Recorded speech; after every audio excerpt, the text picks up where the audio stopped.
Good morning. Good morning, afternoon, and hello. Welcome to today's event. I was apologizing early on for the slight technical glitch that we had, which is slightly ironic given that the topic for today is innovation and technology for gender equality to mark International Women's Day 2023. My name is Orla Kilcullen. I'm the Programs Director for Self-Help Africa, and I'm the moderator for today's event. So our webinar today features women from East, West and Southern Africa who are engaged in economic and enterprise development in rural communities using different forms of digital technology. As part of the conversation, we're going to look at the successes, opportunities and challenges for women in accessing technology in sub-Saharan Africa in particular. Before we get into the main kind of substance of the event, just going to cover some housekeeping. So the event, as you may have heard, is being recorded, so you can watch it back for any aspects that you missed, and it'll also be online later on today for those who weren't able to attend. And we have somebody who has offered to share the transcript of the event with us, which is a first, so thank you very much. You can follow other attendees and share with your own followers on Twitter. The hashtag for our event is SHA Women's Day 23. The tag being used more broadly for International Women's Day is IWD 2023. And if you are posting on social, if you use the @Self-Help Africa in your posts or tweets on the webinar, we'll be able to see them also. We would like to hear from you, so we would like this to be interactive and to include your voices in the conversation. So if you have any questions you can share, or comments, you can share them using the Q&A panel on the right side of your Zoom window to share at any point during the webinar. And there is going to be a slot at the end allocated for a Q&A with all of our speakers today. I think we have most people online now, so we'll kick off, get into the main kind of meat of the event, as it were. So as I said, the event is going to feature voices from across Africa who can speak with authority about the challenges and the action that women can and are taking to empower and advance themselves within innovation and technology. Our speakers today include Amy Kebe from Senegal, who's the manager and co-founder of Jokalante, a social enterprise. Wangiwe Kambuzi from Malawi, who is the founder and managing director at Mzuzu E-Hub in northern Malawi. Minto Ober from Kenya, who's Senior Technical Advisor at GIZ, the German International Development Agency, and Charles Chilule from Kenya, who is Operations and Network Development Manager for TrueTrade. So as we know, there are growing inequalities existing in accessing technology and digital skills, women not having the same opportunities due to the digital gender divide. This lack of full inclusion of women comes with massive costs. According to the UN Women's Gender Snapshot 2022 report, women's exclusion from the digital world has shaved $1 trillion off the gross domestic product of low and middle income countries in the last decade, a loss that will grow to $1.5 trillion by 2025 if we don't take any more action. Despite progress being made in reforming laws, closing gaps in legal protections, and removing discriminatory laws, gender equality could take up to 286 years to achieve based on the current rate of change, an extraordinary figure. Technology, however, can help us to speed this up if done correctly. Technology provides a gateway to new public spaces, markets, and information with major potential for boosting women's economic activity and participation. Through mobile banking, smartphones, and gender-sensitive investment, strategies are expanding women's financial inclusion, spurring entrepreneurship, and strengthening women's autonomy and decision-making in the home and in their communities. At Self-Help Africa, we have partnered with technology companies to develop user-friendly SMS and voice-based messaging systems that allow farmers to call a number to receive up-to-date information on rainfall, crop pests and diseases, and markets in their areas, along with other farming advice. As the system is voice activated, farmers with low literacy levels can receive recorded messages in their local languages, which is key, particularly for accessibility for female farmers. This took on a whole new level of importance during the COVID pandemic, as we were able to continue reaching communities with messaging. And in the case of TrueTrade, who we'll hear from later on, we were able to let farmers know that there would still be markets for their produce to encourage them to continue producing, despite fears that everything was shutting down due to all of the restrictions. A really important aspect of the messaging we provided was on gender-based violence and gender behaviour and norms, which sadly saw a dramatic increase during lockdowns and restrictions on movement. So we were able to continue through technology to reach women, to disseminate information and advice on prevention and response to GBV. We continue to challenge harmful gender norms and attitudes, working with women and girls and men and boys inside their communities and households through remote messaging. Most recently, we've been working with technical partners to digitize VSLAs, focusing on women in particular, again, to bridge the gap between informal communities and the financial systems. And in Kenya, Nigeria, and Malawi, with funding and support from GIZ, we are piloting the Rural Women Entrepreneurs Program, which is using a community-led digital adaptation approach. And one of our speakers, Minto, is going to explore that work in a little bit more detail later on. So enough from me. I think it's time that we move over to our great panel of speakers so we can get into the discussion. So our first speaker today is Amy Kebe. So welcome, Amy. Great to have you with us. Amy is a social entrepreneur and life coach. For the past 7 years, she's been the manager of Jokalante, which is a social enterprise dedicated to improving the lives of farmers in Senegal, reaching over 1 million farmers. Amy leads a team of 10 in developing and implementing innovative solutions to support rural communities and create more sustainable lives for small-scale farmers. I'll hand over to you now, Amy.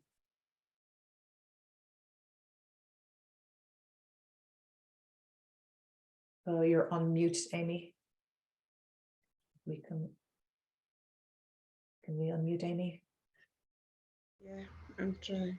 Is this okay? Yeah, perfect. Okay, thank you. Thank you. Thank you. Welcoming everybody. Thank you, Ola. Thank you, everyone. Thank you for giving me this opportunity to present Jokalante work in Senegal. And thank you to United Persists and South Africa for this facilitation. I'm going to share my screen.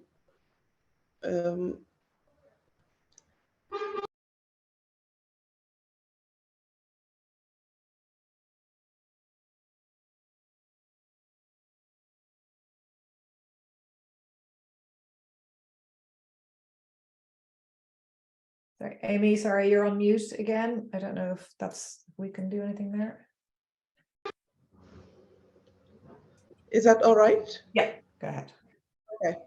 So yeah, I was wondering how to present Jokalante because as we, since our creation in 2016 with the help of United Purpose through the ICT Challenge project, we diversify our offer in many sectors from agriculture to nutrition, to humanitarian sector, to other to education, but also fights against immigration.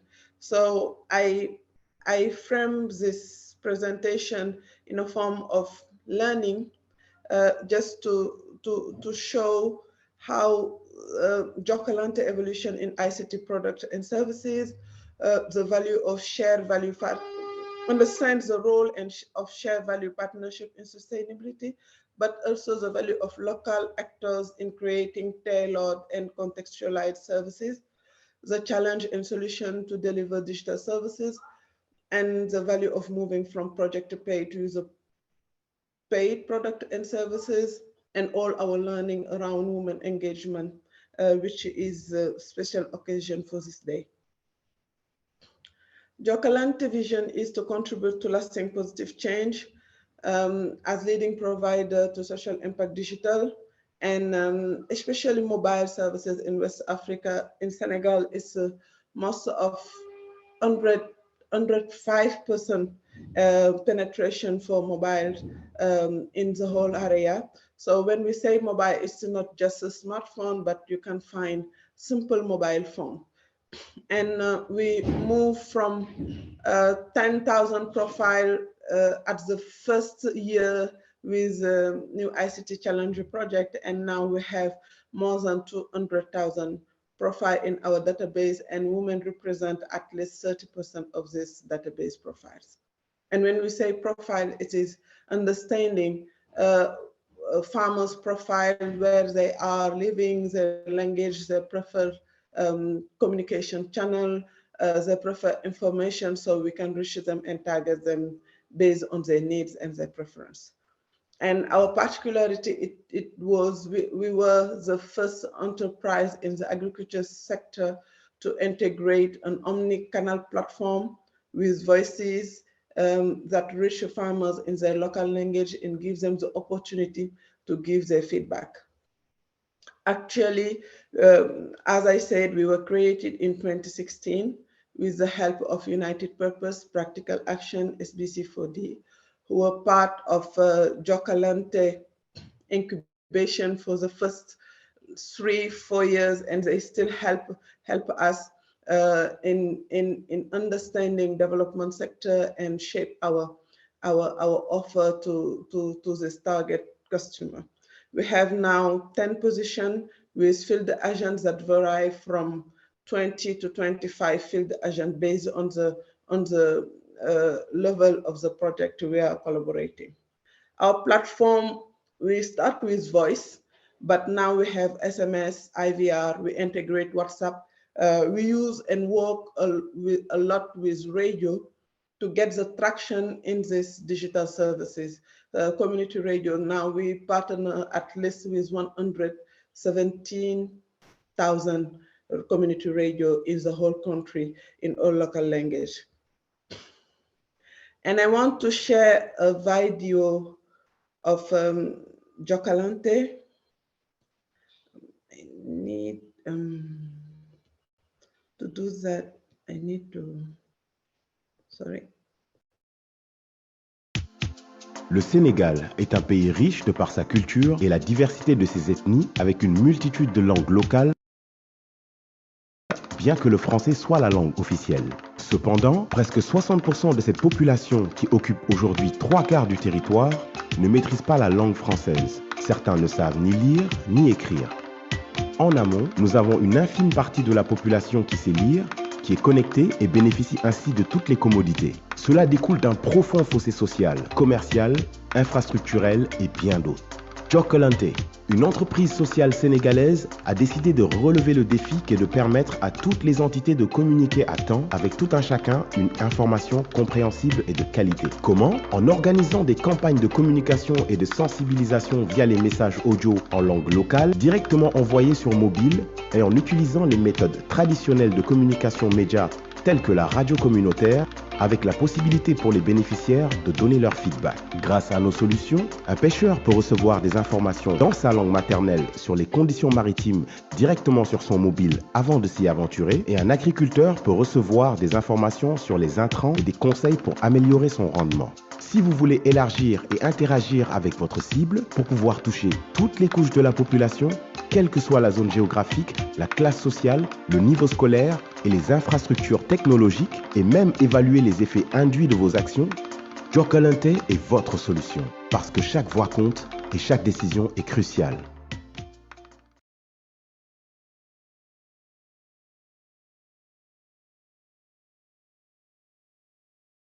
Amy, you're on mute again. It seems to mute you every time you change your, your screen. Oh, still on mute, unfortunately. Okay. There we So go. it seems I'm sharing the mic go directly muted. You need to unmute again.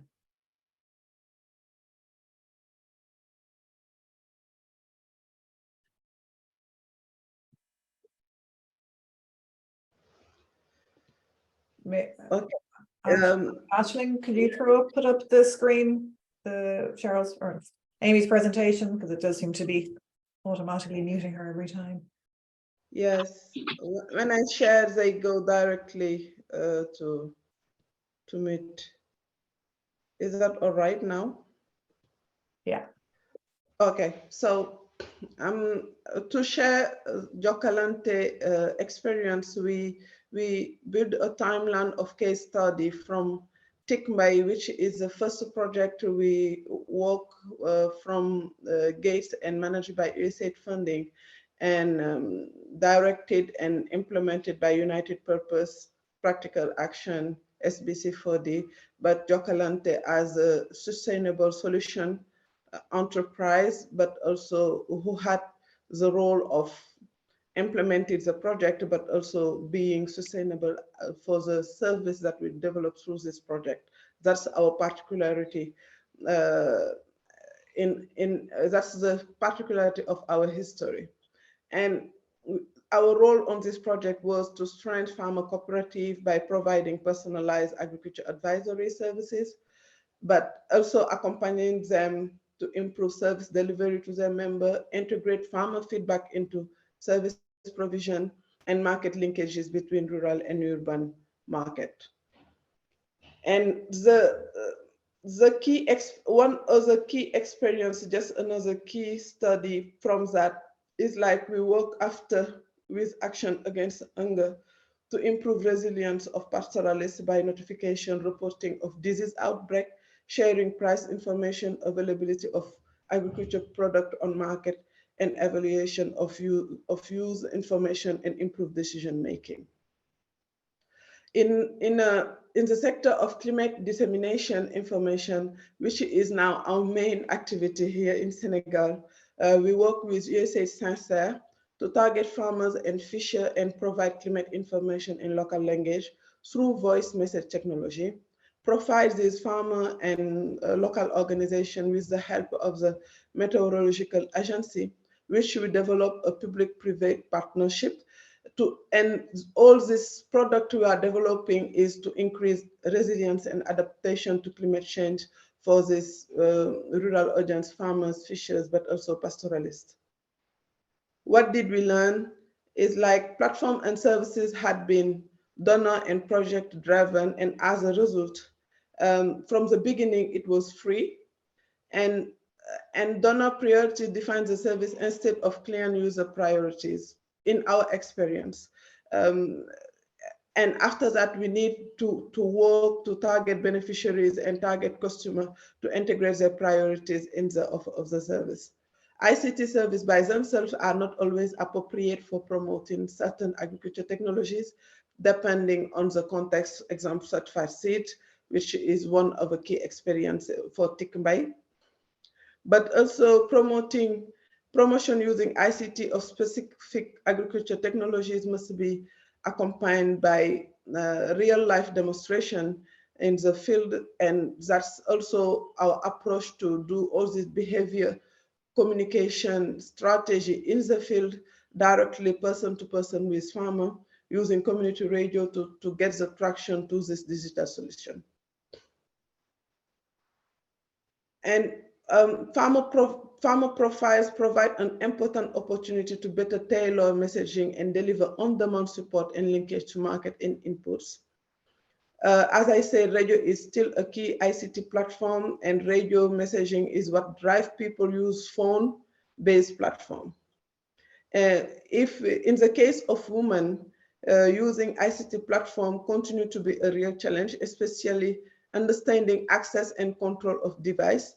What we did is use women voices and involve women in sharing key concepts and trust voices, women leaders, to share the messages, but also share the key concept. And linking technology directly, agriculture technologies directly used by women in the activities to get them engaged. So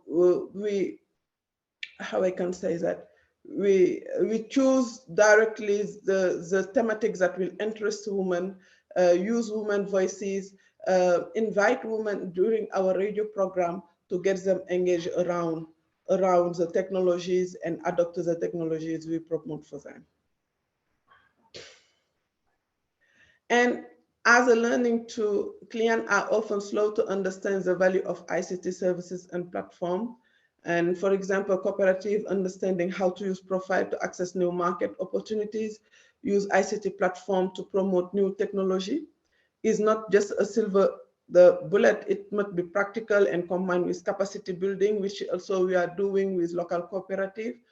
And one of our big challenge is also this partnership with mobile operator, because the cost of the service, if we want to build based on the target audiences, if we want to build a sustainable services, we need to facilitate the pricing that mobile operator are doing to startup like Jokalante. Open source module can be attractive, but can pose other challenges when the technology is not maintained or updated. So we need to choose this wisely and with clear need in mind. I chose to present our newest services, which offer also a sustainable model to project development and NGO called Nafore, which means useful in Pular. And it is a multi-service platform for fishers and farmers that combine agriculture advisory services, localized climate information, agriculture information, market information access through farmers' profile. So we go from donor paid and to test the services, and now we farmer give a symbolic offer and continue to access to the services even if the project get done. So as a proven technology channel, I already present the WhatsApp SMS voice message, interactive voice message, flash messages using radio, and callbacks that allow users to engage with each other and the technical expert directly. We set up last year a call center to collect a more specific message from farmers and redirect them to agri-expert. An USSD channel to pre-record content and for local referrals. So even if they are not connected, we can continue to collect data using USSD. Our network moved from 50 to 170 actually in all regions in Senegal. And we have an app tapped for data collection used for geolocalization and offline data collection, and person-to-person advisory services engaging cooperative technical staff, but also community dialogue in our behavior communication approaches. So how did we adapt that? The Nafore is cost of service built from day one, shifting from project fund service to user paid service. And this means that willingness to pay and the cost of delivery, we do also study and calculate prior to advertising the service to target group and calculate the break-even point and to scale, which is critical actually, it necessitates share value partnership, and we are working on that. We already have the National Meteorological Agency, but we need also other national agencies in the agriculture advisories, but also increase our database of farmer and the profiling from communication to economical data, which will lead to business intelligence for business. And it also required outreach campaign to cooperative directly, encouraging them to incorporate the cost of Nafore in their own service delivery, and specialized subscription for fishers who are not organized through cooperative, but and have a trust issue between them and the different organization. So yeah, actually we have the national insurance company, the MOU is online with the ANCAR, which is the agriculture support to the agriculture advisory organization. We already have ANASIM as a national meteorological agency, and we host the platform and also dissemination, and they can just focus on production and their main offer, which is produce climate information, produce the best agriculture advisories for women and for men. And we can give all the data related based on the need of women, based on the need of men, based on the technologies used by women, based on the technology used by men. Thank you so much. Thank you very much, Amy. That was really interesting, and a lot of questions coming through on the chat. I might just take one now, and then we can come back to the other ones at the end. Obviously, sustainability is kind of the crucial question that we have for so many of our interventions. So I know we discussed a little bit yesterday, but one of the audience is asking that how does Jokalante cover the cost of providing all of the services? Do the farmers or the users pay, or is their income earned through advertising or grant income? So maybe just if you could say something about that. Yes, actually what we're doing is we collaborate, we have a sponsorship through project development, and we work directly with cooperative, not individually farmers. So cooperative enrolls the farmers that will benefit from the services. so they can build a business model based on and consider climate information services and agriculture advisory as an input, as well as the crops, as well as the fertilizer.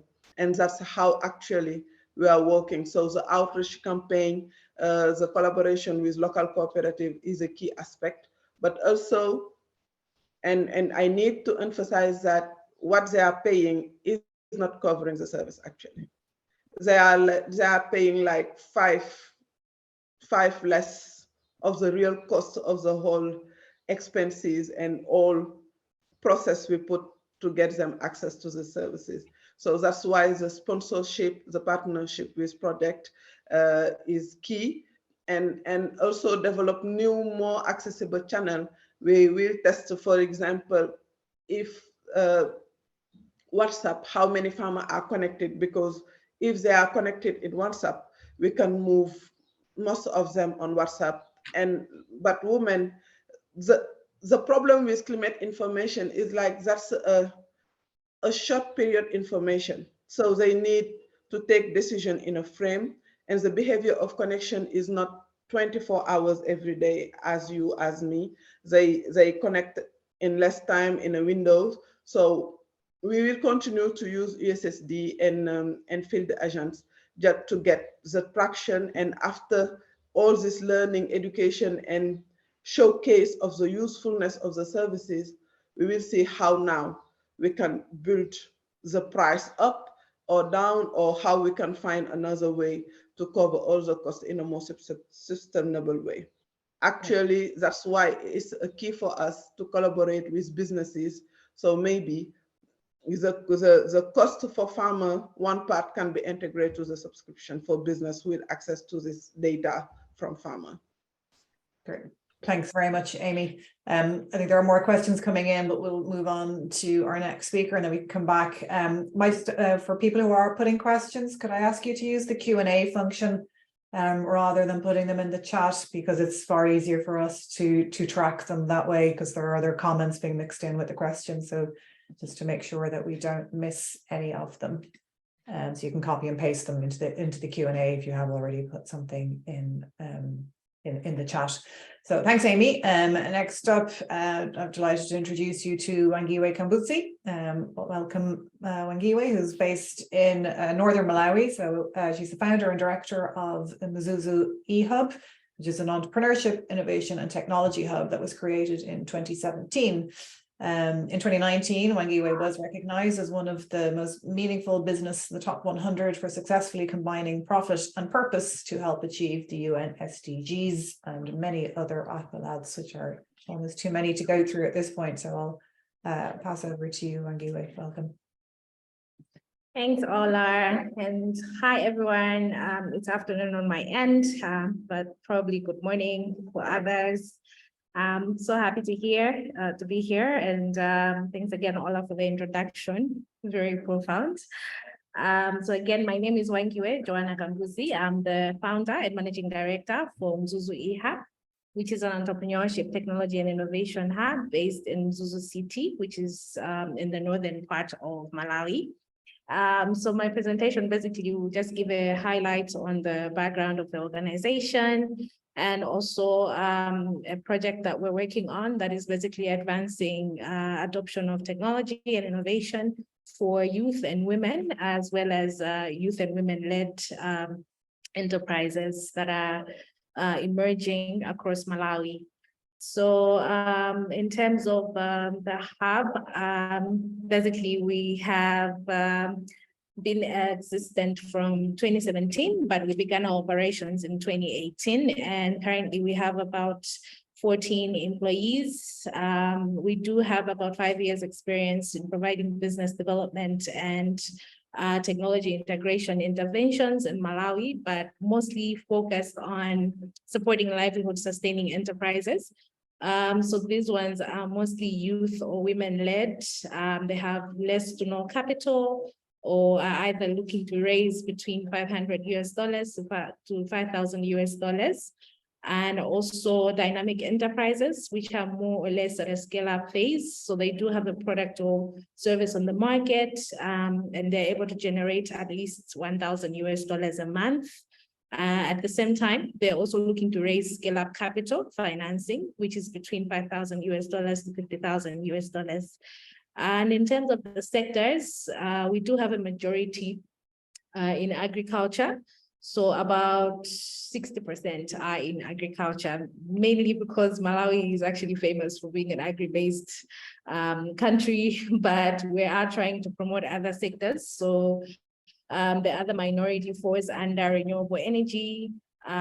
So basically, most people are able to solve the challenge for the 11% population of people that have access to technology, rather electricity, and making sure that the other percentage is also being able to access electricity through renewable energy. The other sectors include waste management, ICT and multimedia, education, as well as health, that are also being promoted under the same focus. So in terms of our interventions, we do have a co-working space and a meeting space that these entrepreneurs are able to access through a membership-based program. So it ranges from $15 to about $50, depending on what they can manage to afford, either a cubicle or a desk space or either a closed office space. Then we also run business incubation programs, where we have a flagship program known as Bizcubation, and it's just a form of business incubation, basically. And under that, we also have a flagship women-only incubation program, which is called the Women in Bees program. And also, the past 2 years, we did introduce what we call the Heart Start incubation program, that basically provides support for emerging social businesses. So these ones are more focused on making sure that they're developing solutions that contribute towards social or environmental impact. And on the same, we also run hackathons where we bring together young people or women to come and co-create various ideas and solutions towards various challenges, leveraging on technology to make sure that they're able to advance that aspect according to the challenges that people are experiencing. So a recent one we did conduct is what we call the Future M Hackathon. So this one was more or less furthering the use of technology for supporting child rights, as well as youth empowerment for Malawi. So we brought together young people that came or were able to actually develop technology solutions that are being able to get adopted or even sold to other various government departments for adoption in the communities. Aside of that, we also host networking events and also technology skills transfer programs. So the next slide is basically a highlight of why we do this work. And if you can actually see, there's only 11% of Malawi's population that currently has access to internet, which contributes a lot to a lack of skills and knowledge in using digital technologies, especially among its rural masses, and also contributing to slow adoption and absorption of already existing digital platforms. And on the same, there's a lot of negative perceptions on women's use of ICT. So that leads to lesser women participating in STEM-related studies and also entrance into careers in tech that have contributed highly to the gender imbalance in the ICT workforce. And then we also have gender disparities that are growing trends in existing digital economy in terms of transactions that happen in accessing financial institutions. So if you can see, only 5.4% of women are able to have access to these financial institutions and are able to perform transactions online rather. So furthermore, we do have existing gaps with infrastructure. So that is both ICT infrastructure across Malawi, but at the same also physical infrastructure that can actually support in contributing towards these community members having access to skills and knowledge. Then because of high internet costs, most people don't really access internet. And then there's a lot of lack of access to information, to relevant content that they need to actually utilize on the internet. So for example, how do they use social media? How do they maybe use having a website for advancing their business? And then the last one is like I mentioned, lack of access to skills and knowledge that can actually contribute to their employability or productivity in their day-to-day life and their work. So in 2020, we introduced what we call the Digital Skills for All project. And basically, this was developed with an aim to enhance youth and women's participation in the digital economy through skills development, enterprise support, and also providing access to digital technologies in Malawi. So the project currently has managed to attract an investment of up to $600,000 from the Digital Malawi project, which is managed by Malawi government with funding from the World Bank. But also last year, we got a contributing grant from the Transform Me initiative, which is managed by Lenovo Foundation. So to date, we have supported up to 572 youth across 6 districts by providing them digital skills trainings to make sure that they're able to have access to skills and relevant knowledge in the digital technologies. So the approach is basically where we provide digital skills training. Then there's also awareness and sensitization through mass ICT literacy. And we also run business incubation, mainly targeting ICT enterprise and also those that are not ICT related, but making sure they are able to digitalize themselves in terms of adopting technology in their day-to-day business. Then we also run the Youth and Women in Biz Challenge, whereby we then provide access to investment opportunities through seed capital financing. That is done through providing some grants through a pitch competition that they participate. And then in the end, we are able to award at least 12 emerging entrepreneurs annually. So the last one is then the networking events. So this is all under 2 programs that we have, which is the media information literacy education. So on that aspect, we have digital skills trainings and then awareness and sensitization.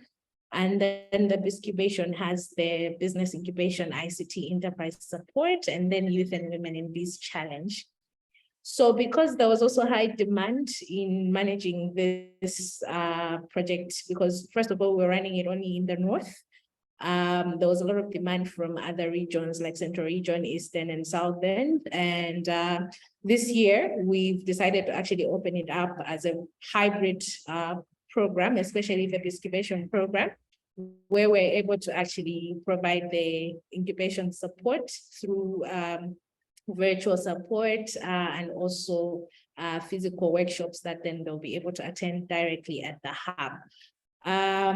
At the same time, we also established 2 remote hubs because we have like an office space right here in Mzuzu City. But the previous approach we're leveraging on was not really feasible. So we decided to actually change that and partner with 2 other organizations in 2 separate districts where we've established remote hubs. So they're situated in Rumpi district and Karonga districts. And what we've done is to basically leverage on an existing organization that has existing infrastructure. And the only thing we have contributed now is to equip the organization with the space they provided with 20 computers each, and also renovating the space where there will be the computer lab so that we're able to support at least 40 young people every 3 months that then have access to the digital skills trainings. So that's the progress we've had on that. And in terms of the digital skills trainings that we focus on, we basically focus on computer basics because we do have a lot of young people or women that have either not ever even seen a computer or they have, but they've never used one. So that actually helps to introduce them to understanding how to use a computer. Then for those that have at least adequate knowledge, they can then enroll into the other courses, which include graphic design, computer programming, and digital marketing, as well as photography and videography for the multimedia aspect. So the duration is 12 weeks, which is 3 months. And the assessment and certification currently is supported by TVETA, which is the Technical Entrepreneurial Vocational Education and Training Authority in Malawi. So in terms of our impact to date, we've supported 345 emerging entrepreneurs, and at least on that, there's a higher rate of females, which is 185, and 160 males. And through those enterprises, we've managed to create 388 jobs, which are split between 124 for females and 265 for males. And as I highlighted earlier, we've trained 572 in digital skills across 6 districts in northern Malawi. Then we also managed to finance 23 enterprises with seed capital financing to make sure that they're able to enhance their investment and attract further investment to grow their enterprise. So there is still an opportunity, aside the fact that we're able to leverage on TVETA, being the organization that is assessing and also certifying the trainees or the training curricula. Most of the hubs, because there's about 6 hubs across Malawi that were awarded these grants. If there's a lot of collaboration that can happen amongst the hubs, but also with global partners towards enhancing the technology skills transfer and making sure that there's a recognized curriculum or certification in standards that is recognized at a global level.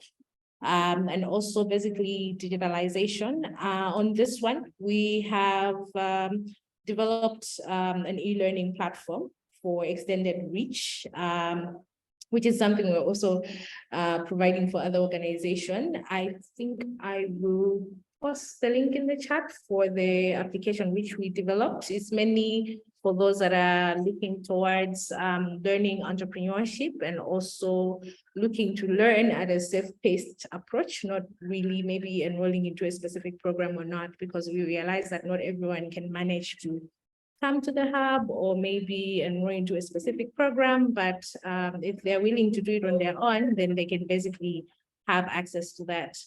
Then there's a lot of demand also in terms of equipment, because equipment is quite expensive and most people can't really afford it. So where people are able to support either the hub as a whole or either the remote hubs, it's something which is really going to enhance the access for these youth or women to be able to have access to the trainings rightfully.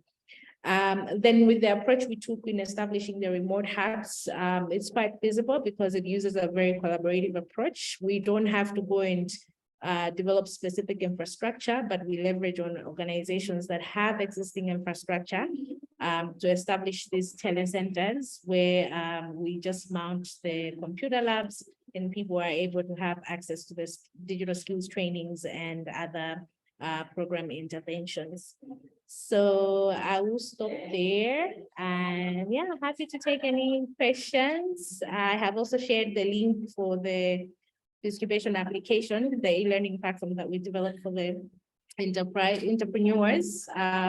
It's still being revised and updated every now and then, but it's something that can actually advance all community members that are looking forward to learn at a self-paced approach. Thank you so much, and back to you, Ola. Thank you very much, Wangiwe. A lot of interest coming in on the chat there, and I don't know if you can see it when you're sharing your screen, but there are lots of applauses going up the side of the screen as well. Maybe just 1 or 2 questions now, and then we can come back to the others at the end of the session with the other speakers. So just, one of the challenges is kind of the need for scale. So it's great to see that there are the partnerships, and it's being noted by Oscar Rondang in the chat, kind of the public-private partnerships and how important they are.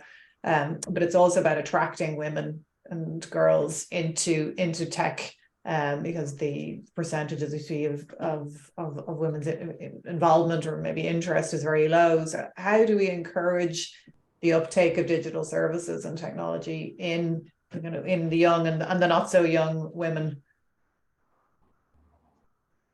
Okay, so first of all, I talked about the mass ICT literacy through awareness and sensitization. So what we do is we collaborate with existing corporates. For example, I'll give an example of Standard Bank. They do have various financial technology services that they offer to the community. But from the experience we had, we realized that most people are not aware of those services. So once we collaborate, we then are able to get more insight on those products and services, and then we're able to take them to the communities through the campaigns we run, where we engage women groups or youth networks or entrepreneurs that are within an association, and then we're able to actually provide them insight on those products and services that they can leverage on. So for example, they don't really have to maybe move from one district to another just to access a bank, when they can be able to check the balance from their mobile phone, or maybe e-banking platform, and the only thing they have to do is have access to internet. So what was happening was from the experience we're getting was the fact that most people were not aware that these things were existent. And once we then provide that information, they're able to actually start utilizing those things. So the more we do such awareness, the more adoption of technology, and also the more understanding the community people will be in terms of how we can actually advance digitalization across all districts or even throughout the continent. Thank you. Great, thanks. Maybe one more quick question, and then we'll move on to Minto. So, do you have a couple of quick examples of the types of women-led businesses that have benefited from the incubation programs? Yeah, of course. So we do have a YouTube channel. Maybe I can't speak about a lot of people right now, but we do have a YouTube channel that you can go and check out on various success stories that we've had from the communities. One example I can share is a company called Zomera Fruit Propagation. So this is a young lady who basically is trying to enhance conservation through developing tree seedlings. And what she's doing is using agri-tech by making sure she's leveraging on greenhouses to propagate these seedlings, and then she sells the seedlings across Malawi, but also makes sure she trains other people on how they can leverage on that. And what she does is to basically grow her digital marketing platforms by sharing information on how people can access these things, and at the same time, how they can also be able to take care of those tree seedlings. So we did provide her a seed capital financing of about $600, but she was able to use that to develop 2 more greenhouses that enhance the productivity of her farm. To make sure that she's actually able to grow the tree seedlings and advance them to reach out to people. Thank you. Super. We might be doing some business with her. That's a lovely fit for the work that we do. Thank you very much, Wangiwe. We'll pass over to Minto. I'm sure we'll be coming back to you with more questions later on. Thank you so much. Thanks. So welcome Minto. So Minto is Senior Technical Advisor with GIZ, the German International Development Agency. Minto wears several hats, as she also sits on the UN Joint Programme for Digital Inclusion and Innovation, and is coordinator for donor efforts in that space. With over 12 years experience managing projects across sub-Saharan Africa, her passion lies in bridging the digital divides that young and the old, women and men, and rural and urban populations can equally benefit from the internet. So I'll hand over to you now, Minto. Thank you. Well, we have a mute issue again with the screen sharing, unfortunately.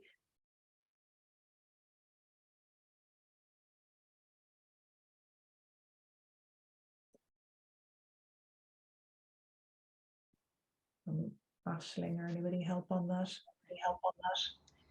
Yeah, let me try again.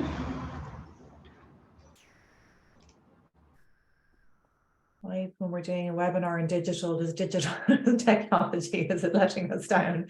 It's very unfortunate. Ashling, maybe could you share your screen with Minto's presentation, and we'll... Yeah, perhaps that might help. Great. Good. appearance is slightly off, but I'm sure it'll be okay.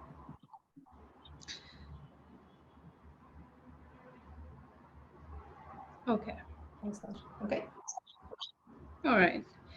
Thank you yes, apologies for the technical hitches we are experiencing today.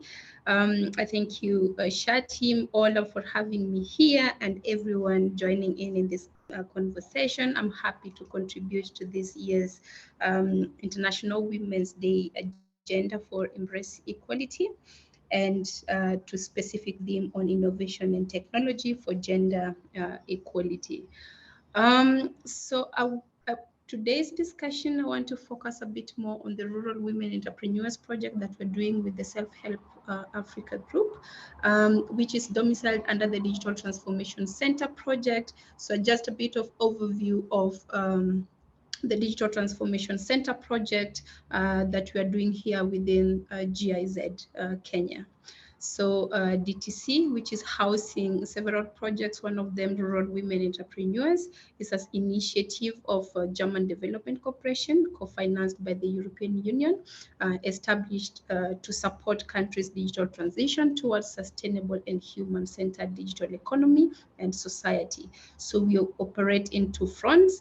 That is on the digital economy and then on the digital society. So on one hand is to strengthen the country's digital economy. It does so by strengthening the local digital innovation ecosystem. And I'm going to talk a bit more on that. Upskilling a tech-savvy workforce, assisting MSMEs in their digital transformation, fostering data sharing for value creation and working towards decent job creation in the gig economy.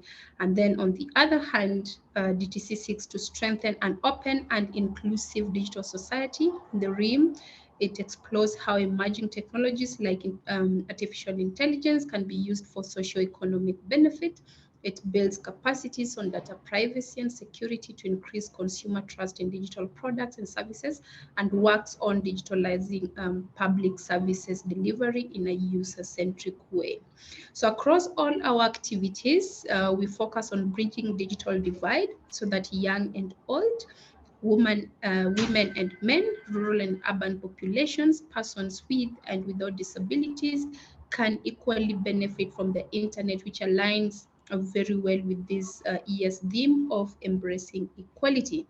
Likewise, we strive to catalyze the twin green digital transition with an aim to decarbonize the Kenyan economy and adapt a more circular development model. And specifically, I'm going to talk to that in terms of the projects we are doing around that, targeting women and the youth ecosystem to try and bring about the theme of Go Green, Go Digital.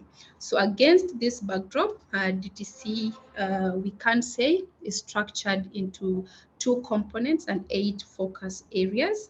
So we have the digital economy component where we deal with digital innovation ecosystem, which I head, digitalization of MSMEs, again, my key focal point, data-driven economy and gig work. Then under the digital society component, we deal with data protection. Here we work very closely with the Office of Data Protection to try and enforce the new data protection regulations. AI and open data, that is artificial intelligence and open data. We work a lot more also with the government on that. Digital government, we're trying to support the government in going digital, digitalizing all their services, and also operationalization of the ICT policies. Under this big umbrella, we also have 2 additional projects: Rural Women Entrepreneurs, which I'm going to focus on, and then Educate to Employ project, which we are also doing with UNICEF. So our approach is can focus on 3 themes, or I can say is focused on 3 key pillars. Put people at the center of digital transformation. You can't achieve the kind of digital transformation that you're looking at without having people at the center of it. Build a fair and competitive green digital economy, and then enable an inclusive digital society that leaves no one behind. Again, back to the agenda of today, embracing equality.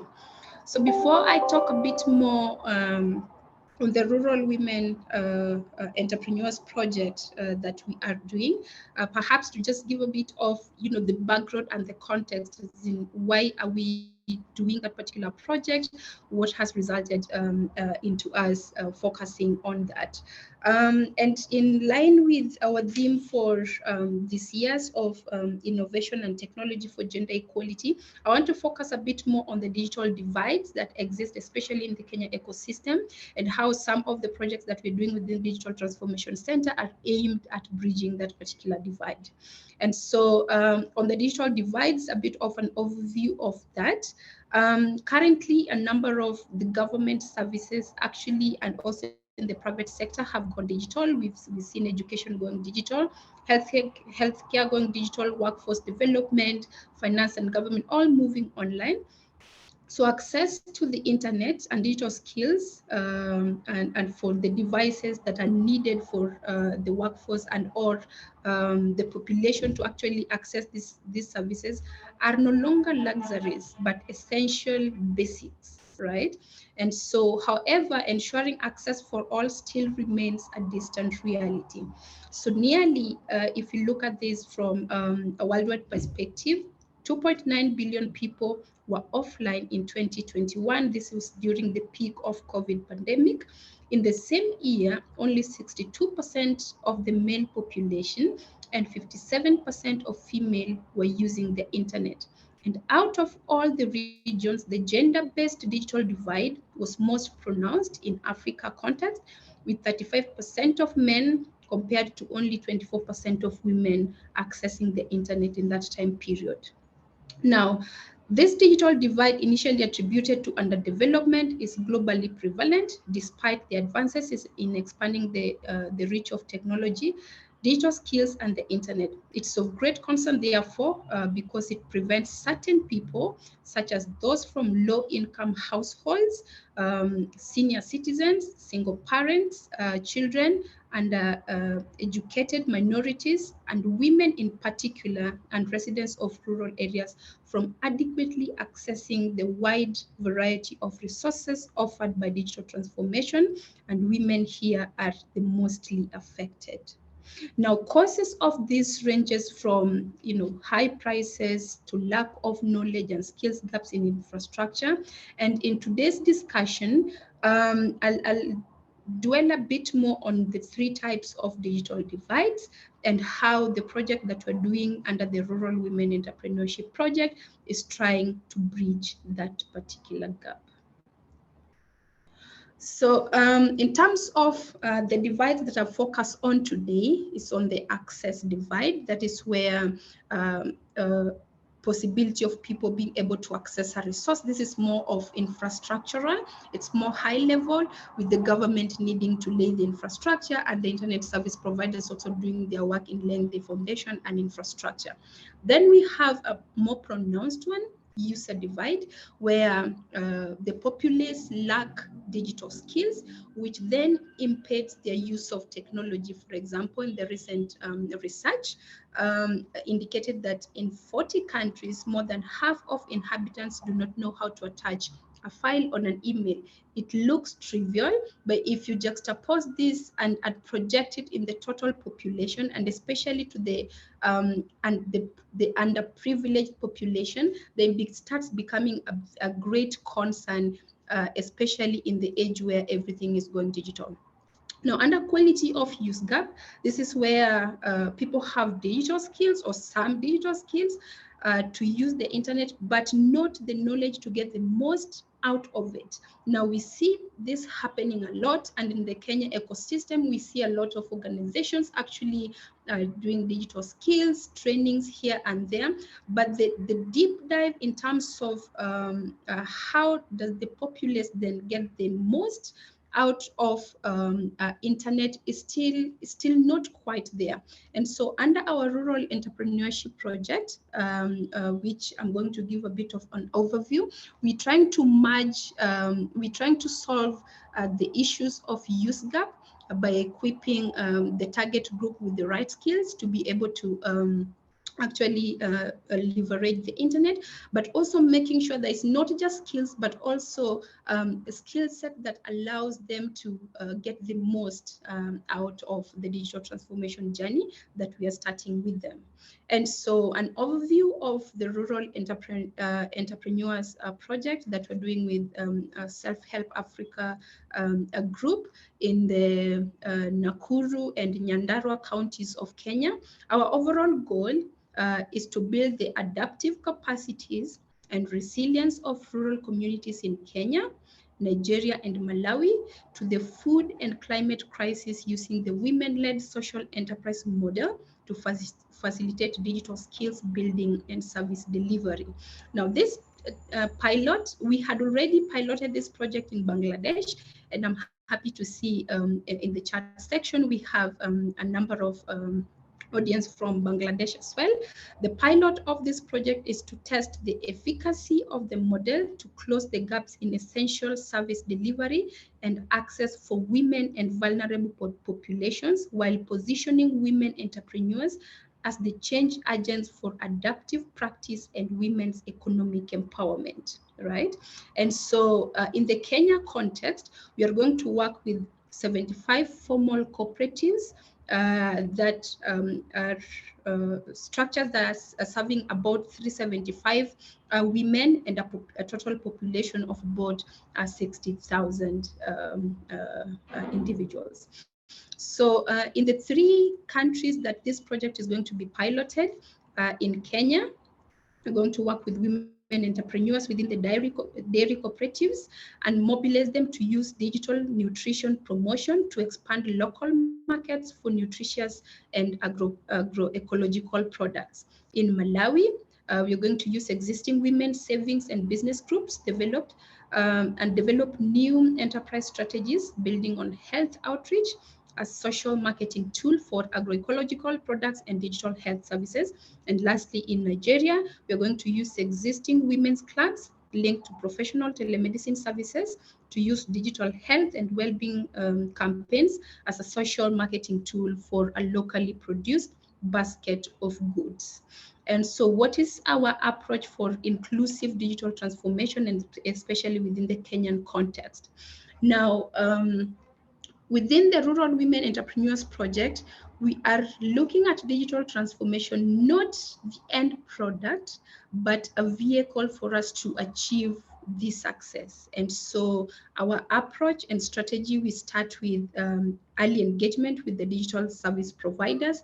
We are alive to the fact that other players in the ecosystem are offering almost similar services. So ours is to understand from the existing digital providers what has been their experience and what can we learn from that to even strengthen, to further strengthen our approach and the project that we are intending to implement.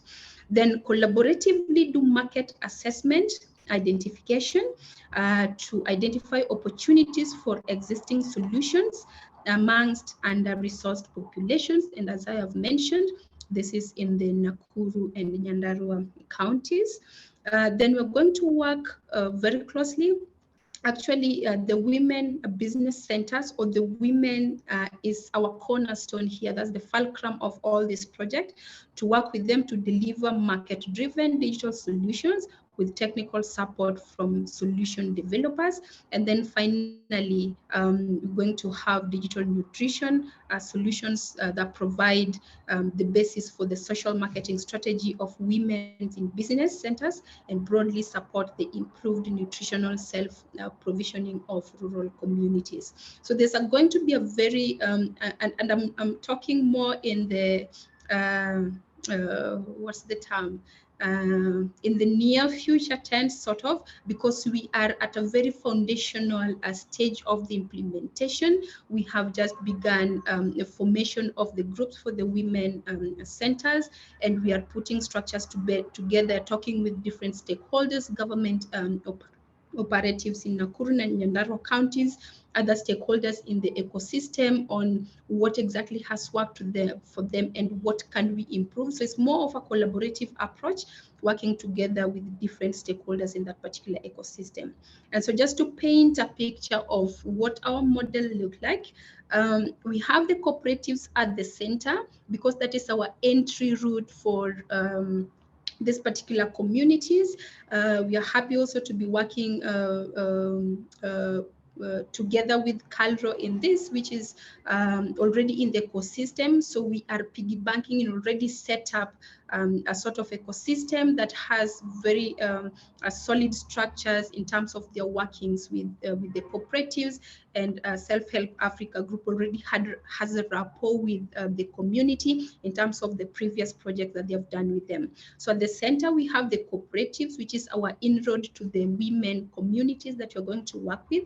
Like I've mentioned prior to this, the cooperatives are the ones that has the membership, for the women membership, and serving a total population of around 60,000 that we're targeting with this particular project.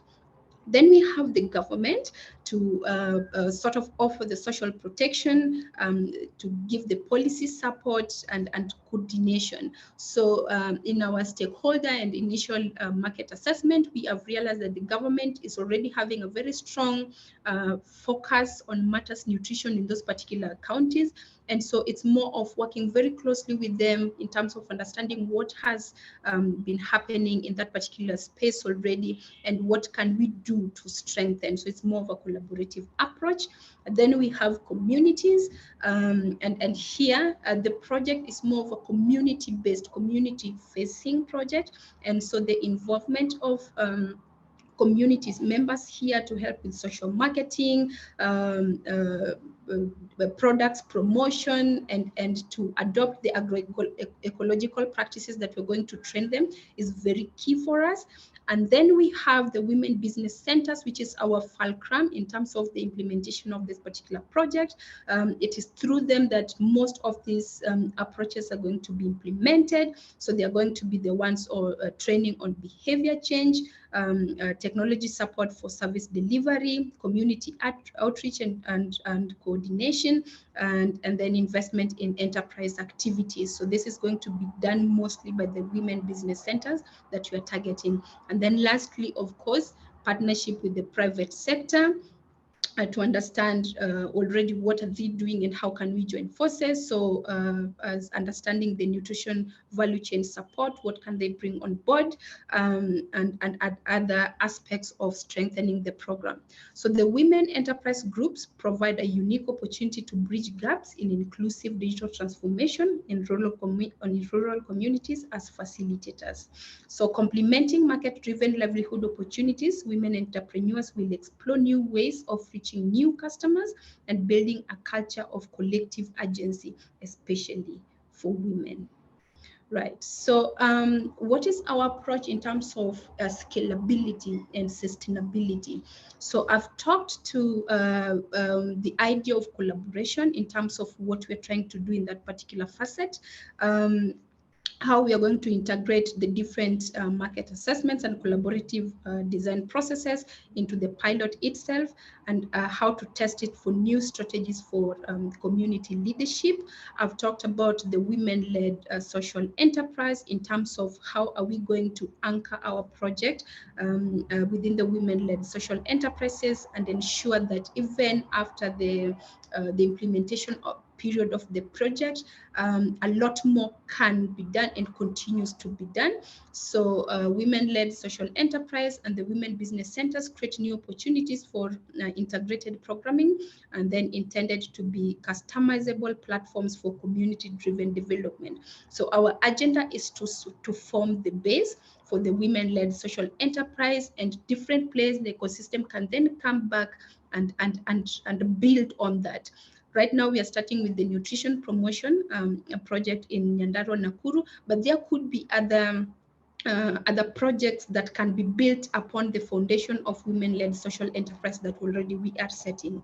And then lastly, on the digital transformation, Then in line with the government and GIZ development strategy, this enormous need to include rural and climate vulnerable communities in the digital transformation, which is exactly what we are doing with the Rural Women Entrepreneurs Project. So the pilot will create a framework in the 3 target countries and beyond for inclusion of these traditionally under-resourced regions. And so lastly, what does the future of digital transformation look like, especially in the context of this project? So you're looking at inclusive access, that is training the youth and especially young women in digital skills, not only and inclusive access in terms of when we come to train the young women and digital skills, not only improves the employability of rural and urban communities, but also meets the need for IT savvy professionals in the technology sector. A green digital economy, supporting the establishment of Green Digital Innovation Hub. Actually, this is one of the projects that I'm pioneering here in Digital Transformation Center, setting up the first actually ever Green Digital Innovation Hub that is going to act as a one-stop shop for companies that want to go green and go digital. Our service portfolio here are going to range from digital skills, access to finance, market access in terms of networking, and lastly, test before invest to give entrepreneurs who wants to go green and go digital, test and simulate their ideas in our Green Digital Innovation Hub and get a feel of how their target market would receive those particular products before we help them in the journey of incubation and acceleration. And then lastly, on climate adaptation, increased focus on building communities' resilience to the impacts of climate change through digital solutions that support strong local economies, climate resilient agricultural practice, and low carbon enterprise.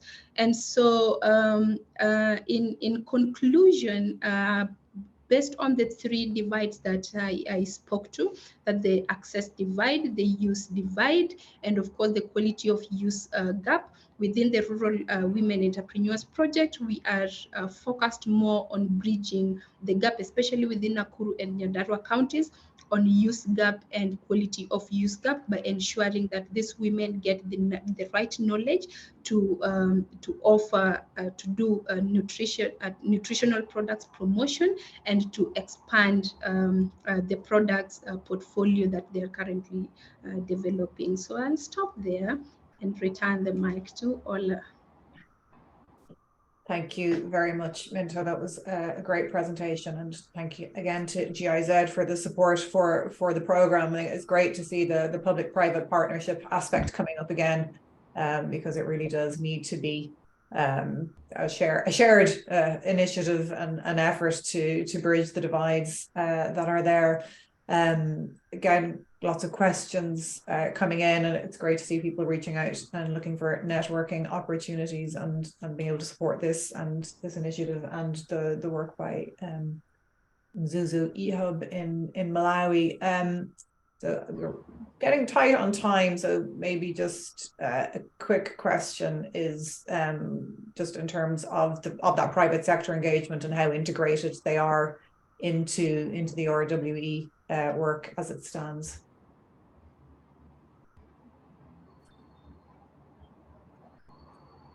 Oh, did you ask a question already? Yeah, sorry, question for you. sorry, Minto. No, I got the private partnership. I didn't quite get the question itself. So, how integrated are the private partners into the right? Right, perfect.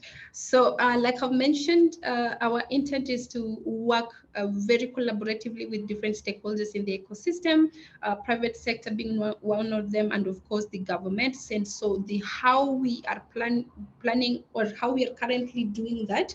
So for example, last week, part 1, we had an inception stage where we brought in private sector and government representatives working in this particular space of nutrition promotion and dairy products to first understand what are they doing. So we are bringing them in at the foundational stage of this project inception to first understand what we are doing, and in so they can align with some of the projects that they're already doing, and even offer advice in terms of what already worked for them, what we can do better moving forward.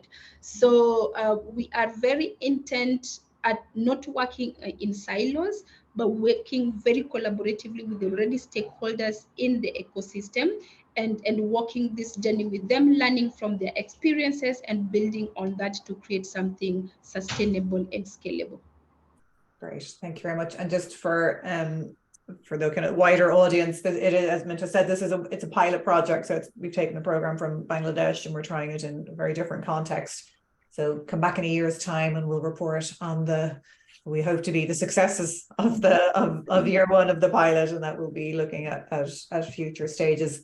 We are going to share the presentations as well with people. There's a lot of interest coming through for people to be able to kind of look at things in a bit more detail. So move on now to our final speaker of the day before we then move to the panel for the Q&A, time permitting. So welcome, Cheryl. Great to have you with us. So Cheryl is the Operations Manager and Network Development Manager at TrueTrade, which is a social enterprise subsidiary of Self-Help Africa. Cheryl has a bachelor's degree in commerce and a master's in agribusiness, and is TrueTrade's longest standing employee, having been with the organization since 2011, since when it has undergone many transformations, as has the IT sector, enabling them to reach a wider network of farmers. So Cheryl's going to talk to us a bit more about TrueTrade's digital platform and how it's been beneficial to women farmers. So I'll hand over to you now, Cheryl. Thank you, Ola, and good afternoon, everyone from Kenya. My name is Cheryl, as Ola has introduced. So I'll be talking about TrueTrade. I don't know if you can see my screen. No, we can't. And hopefully you will not be muted, as has happened to the other speakers, but maybe Aisling, you could be on standby to share. Okay, just a minute.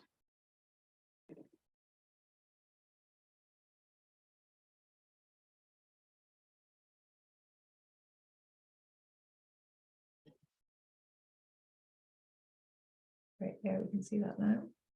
We can see it now? Yeah, it's not in presenter mode, if you want to maybe.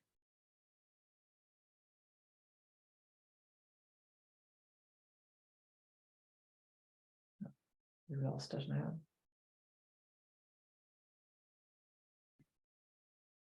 Maybe try again.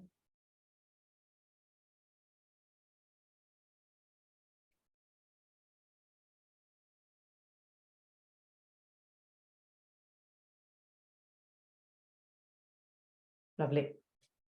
Okay. And we can hear you. Thank you. Thank you. So I'll be talking about TrueTrade today and the payment platform that we use in reaching out to farmers.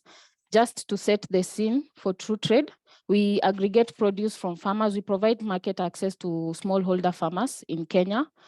And as I'll be talking, I want your mind to go to the rural setting in Africa.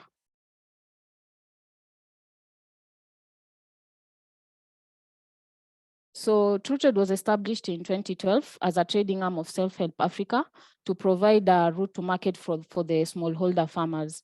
Our mission is to integrate smallholder farmers into sustainable value chains by increasing their income. Our focus areas in terms of value chains are on cereals and pulses, as you can see, and partly for roots and tubers and fresh produce.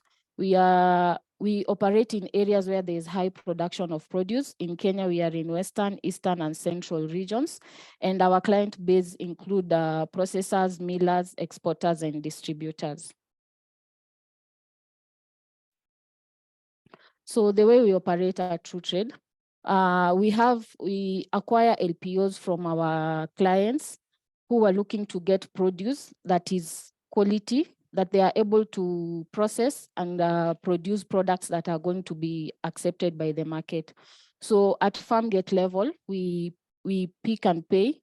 We have a sourcing network that we use of agents who are able to reach to the farmers directly. We work through sourcing agents because this is the easiest way we can reach the farmers.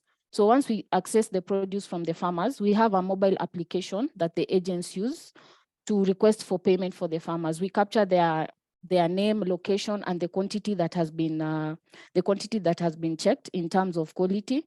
And how do these agents know how to check the quality for the produce? Once they are onboarded onto TrueTrade, we take them through a capacity building program where we teach them about markets and the qualities that are accepted by the market. So once a farmer comes to the collection point or a store of an agent, they do the quality checks.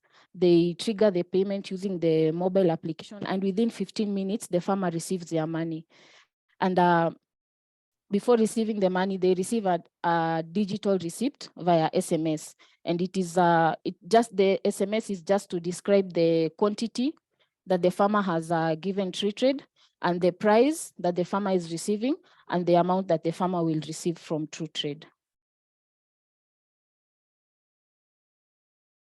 For the sourcing agents, the incentive for them of working with TrueTrade is they get to earn a commission out of this. And they are also able to reach a large number of farmers because they don't have to look for capital to access the produce from the farmers.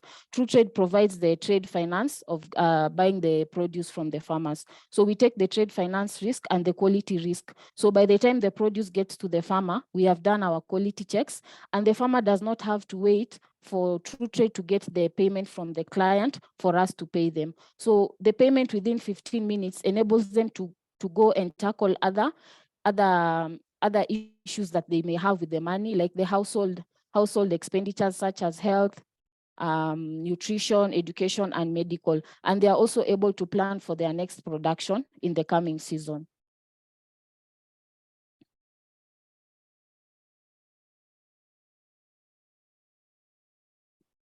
Sorry. So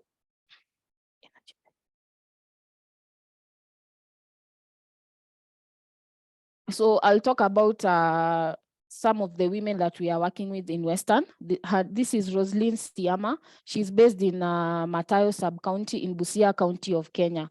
She is an entrepreneur who started agribusiness through pig rearing, and she also had passion for cooking and started a catering business. She heard about the work that TrueTrade is doing and was interested in joining because she wanted to change the lives of farmers in her community. They were not able to access markets for the produce that they were growing. So when she joined TrueTrade, she was able to increase her farmer numbers because TrueTrade pays farmers directly to their phones. So she doesn't have to go and look for capital to be able to pay the farmers. And she earns a commission out of this. She's also able to source a number of value chains during aggregation. So this adds to her commission, to the commission that she earns. We also have Florence from Busia.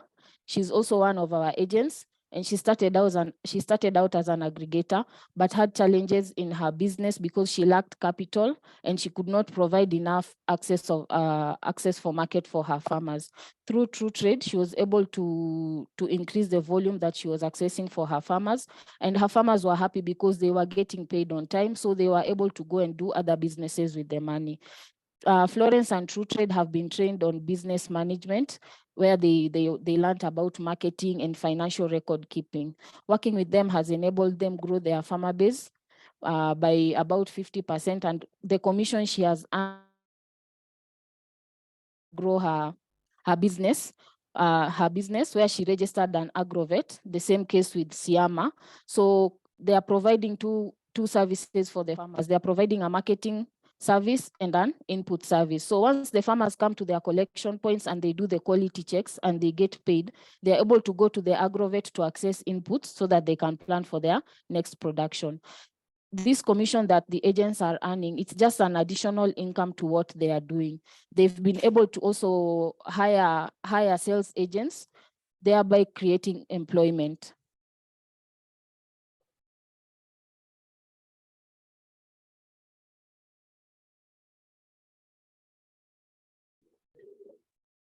Thank you very much, Cheryl. So we've got some questions coming in, and good feedback from the audience on this. So, what are the changes you've seen in technology in the can I do my maths? 12 years that you've been with True Trade that have enabled to have that greater impact on the village agents and on the farming community? Okay, thank you, Ola. So when we started out, we were doing cash payments to the farmers, but we realized we are losing money and we were not getting the impact we wanted to get from our women farmers mostly, because when we as an organization, we have a target for reaching out to women farmers and women aggregators. So when we switched to the mobile payments to the farmers, at the beginning, we were at about 30% for the women farmers, and women were at 70%. Over the years, we have grown to 51% for women farmers and 49%. This is a big jump for the women farmers. And what does this mean for them? It means that they are now able to plan for their families in terms of clothing and nutrition, and they are able to plan for their own savings by joining the VSLAs within their village communities.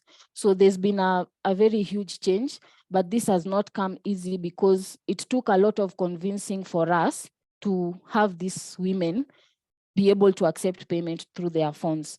And one of the factors has been cultural, because very few of them in the rural setting do not have access to mobile phones. And those who do have, it is in the name of their husbands.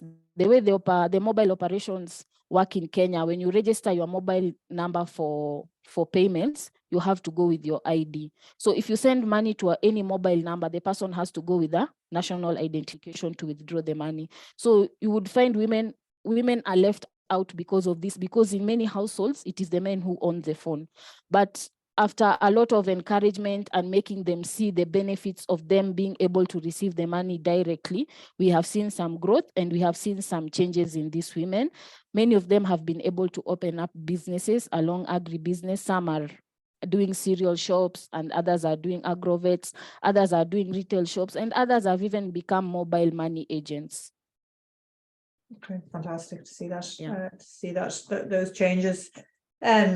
I'm gonna open up to the panel. Unfortunately, we have lost two of our panel members. Amy from Jokalante and Wangiwe had to leave to go off to other engagements. I understand everyone's very busy. We have gone a little bit over time, so I might just take one or two questions to you, Cheryl, and to Minto.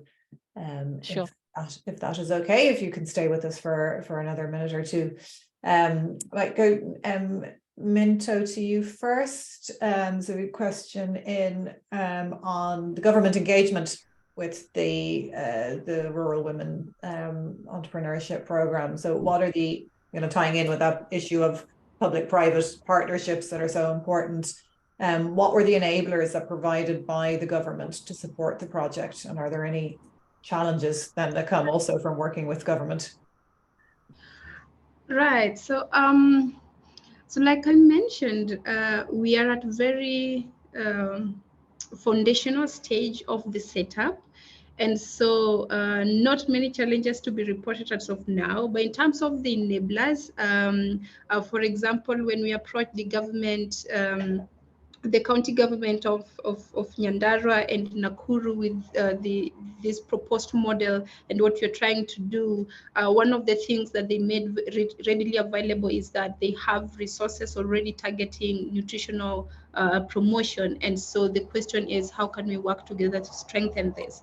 So the approach, the accommodating approach, I think for me is topmost enabler, because when you have the buy-in of the county government for which where your target group lies, then you're sure not to be in parallel with the government and all the initiatives that they're already starting to do. That was one in terms of readily available resources.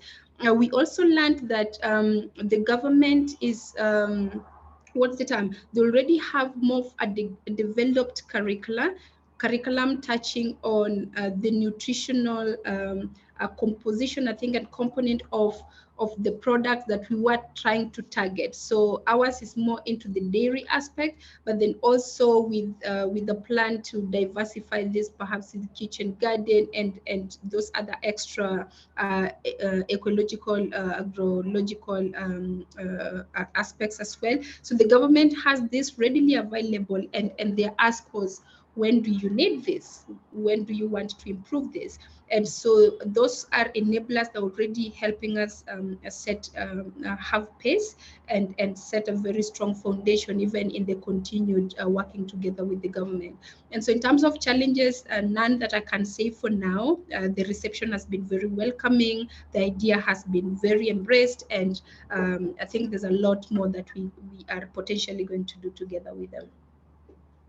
Thanks, Minto. Yeah, and I think what's interesting about this program, because it's across a number of countries, that we'll be able to do a comparison around what are the enabling and factors in each country in different contexts, and what are the challenges, and how we can bring that cross learning. So it'll be interesting to see how that evolves. Thanks, Minto. So a question in, Cheryl, for you on True Trade. So I'm going to cheat and I can answer half of it, and I'll pass the other half over to you. So was somebody asking if True Trade provides capital to women interested in farming. So True Trade doesn't provide the capital to women and farmers. What True Trade does is provide trade finance. So to bridge that difficult period between when produce is collected from the farm gate and when off-takers generally pay, because payment terms from off-takers are often 30 days up to 90 days, which is impossible for smallholder farmers. So one of the things that True Trade does is to provide that trade finance. Can be challenging to get donors to invest in that. That's a whole other story. So Cheryl, a question for you then is in terms of finding the markets for women. So how do you find the markets for the produce, and kind of how does the selling on behalf of the smallholders work? Okay, thank you, Ola, and thank you for that question. So the process in which we find the markets for the farmers is we have an agri-advisory platform that pushes out messages to farmers. So the market access can be in both ends. We can have requests coming from buyers that they need a certain product. It can be maize, it can be beans, it can be soybean, it can be sorghum. And it can also start from the farmer's end when they are producing.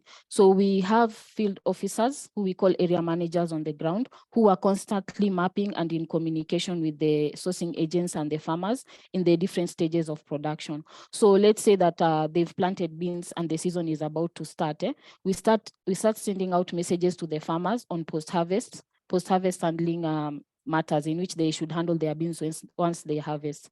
So once we are confident that we are going to get the produce from the farmers, we get back to our clients and we tell them the volumes that we can access from the farmers, and they issue an LPO. So once we have the LPO and the farmers are harvesting, we have our sourcing agents set on the ground in the different areas where the product is found. And we have the WISO system that does this for us. We put up the transactions on the system, and the agents are able to access this through the mobile phone that they are using. So accessing market for them, it's the responsibility of True Trade as an aggregator to do that. And it can start from the buyer end or from the farmer's end. So farmers might also have produce that they are looking for a market for, and they approach True Trade to do that. Great, thank you very much, Cheryl, for that very comprehensive answer. Again, I am conscious of the time, so I think we're just going to wrap it up there, unless either panelist would like to make a closing remark. Just to know that you probably haven't been able to follow the chat; it's been going along, but very complimentary feedback coming in from the audience, and it's a big interest in the sharing of the presentations from this, which we will do, and it's great to see people reaching out and looking for different networking opportunities. So yeah, look, as I want to say thank you very much to our speakers. I think we all feel kind of inspired and motivated to do more after hearing all of your inputs today. And as we've seen, look, there's just such enormous potential around smartphones, internet, and how that can facilitate kind of key functions of daily life to bring women's voices into the marketplace. Say for this to be fulfilled and to make sure that we can speed up the issues around gender equality and reducing that 286 years down to something a little bit more ambitious. As we've seen, it's key. We have to adapt our programming and invest in digital literacy for women and girls to ensure that they can meaningfully participate in these newly open public spheres. So look, thank you again very much to speakers today. Thank you to everybody in the audience for joining us, for your questions and comments. Thanks to my team in Self-Help for organising today's event and doing all of the work in the background. And I would like to wish everybody a very happy International Women's Day, and see you next year.